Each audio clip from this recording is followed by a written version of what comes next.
One Advent, not so long ago, Christmas came early to the family. I know best. It came to 4 brothers who had had difficult relationships over many years, stemming from family history involving alcohol and mental illness. The brothers were grown and living far distances from one another. One lived in Oregon, one in Idaho, one in New Jersey, and one in Maine. Long periods would go by without the brothers speaking to one another, and even then there was little love lost between them. But when the oldest brother was about to turn 60, one of the younger brothers decided to try something he'd thought about for a long while. And so he called each of the other 2 brothers and talked them into flying to Boise, Idaho for the oldest brother's birthday. And he called the oldest brother's wife and filled her in on the plan he had hatched for the occasion.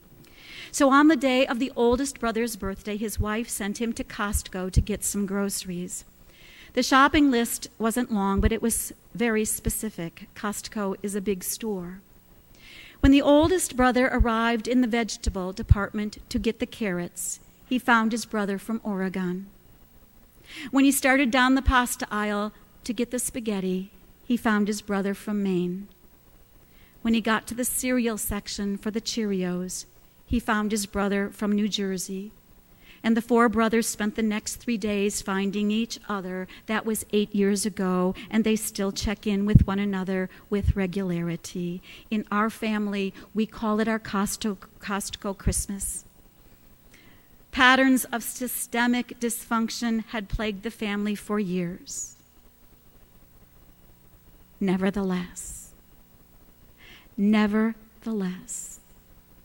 I learned from the pastor of my childhood that this is the inside word, the most hopeful word in all the Bible, because it means there is always, by the power of love, a second part to the story of every closed-up, narrow, confining, deadly, tomb-like thing. Start the sentence any way you want to. In the beginning there was darkness and chaos. Nevertheless, once upon a time, a very dark time, Egypt held the people of Israel in the deadly bonds of slavery. Nevertheless, in the deepest part of a great wilderness was a great valley of dry bones. Nevertheless, when Herod saw that he had been tricked by the wise men, he was infuriated, and he sent and killed all the children in and around Bethlehem who were 2 years old or under. Nevertheless, Zacchaeus, you little 2-bit shyster, no one in their right mind would go to your home for dinner. Nevertheless. Then Jesus, crying with a loud voice, said, Father, into your hands I commend my spirit. Having said this, he breathed his last. Nevertheless. So then, brothers and sisters, we are debtors not to the flesh. For if you live according to the flesh, you will die. Nevertheless, it is a Good Friday world we live in, and we ourselves are standing knee-deep in the mess. Nevertheless, the inside word, the Easter word, the resurrection word, the Jesus word, the orchard word, the word that says there is always, by the power of love, a second part to the story of every closed, narrow, tomb-like, deadly thing, just as Isaiah discovered that day in the temple. Did you notice it? Did you notice the nevertheless in Isaiah's call narrative as we heard it read just a bit ago? Listen, and Isaiah said, Woe is me, I am lost, for I am a man of unclean lips, and I live among a people of unclean lips. A people in bondage to trinkets and trifles and systems and seduction so subtle and sweet we can't even see them. Nevertheless, my eyes have seen the King, the Lord of hosts. Our translation says yet instead of nevertheless, but in Hebrew the word is ki, which can mean either. Nevertheless, yet, despite all this mess in which I stand, Isaiah cries, my eyes have seen the King, the Lord of hosts. My eyes have seen the King, the Lord of hosts. Not only in his grandeur, not only in his eminence, but also in his imminence. For look, the hem of the Lord's robe fills the temple. The hem of the robe. Did you ever hold on to the hem of your mother's robe when you were afraid? Then you will know how lovely and how intimate such a thing can be. Perhaps it was the intimacy of the divine hem rather than the heat of the live coal that blossomed forth the orchard in Isaiah's heart that day and enabled him to say, "Here I am, Lord, send me." Perhaps it was that moment when Isaiah recognized that the God of all creation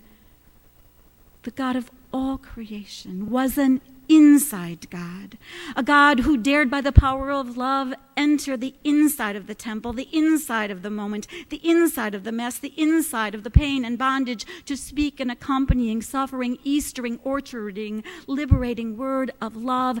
Nevertheless, perhaps it was the hem and not the coal.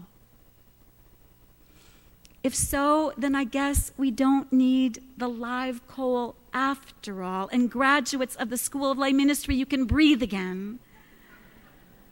Because all we need is the hem, the bread, the wine, the water, the incarnate word, the pastor who now and then takes students from their copies of Luther's Small Catechism and brings them to the window on a cold winter's Illinois night and says, "Just look at all those stars. All we need is a friend who will give us a stone with a hole in the middle when we're dying from cancer." "Ah," she said, holding it up to her eye, "it's the way through." All we need is anything that will remind us in the midst of our amnesia, in the midst of our own mess, that God is inside, having come by the power of love as deep inside as possible, as deeply as possible, to speak the inside word that says there is always a second part to the story of every narrow, closed, deadly, tomb-like thing. Do you sense that orchard in your heart? This is the word we are called to speak, dear brothers and sisters in Christ, in our own time, in our own places, in our own families, our own communities of faith, and in all the halls of power, as well as in all our dark moments, when God is indicted on all counts of negligence and abandonment and declared dead. This is the word we are called to speak, because we have heard it ourselves, and we know not only what's inside, but who's inside.